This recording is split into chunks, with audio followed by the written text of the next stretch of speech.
आज आमर जो माँ शुभगंडी स्थापन गला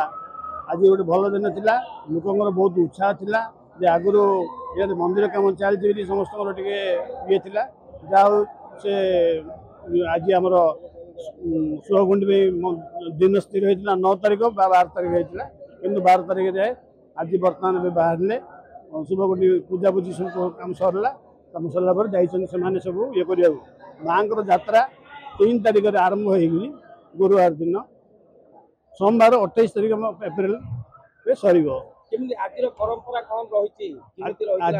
आज परंपरा हूँ माँ जो कौ दिन जीव कौ दिन आसो से दिन आज स्थिर हम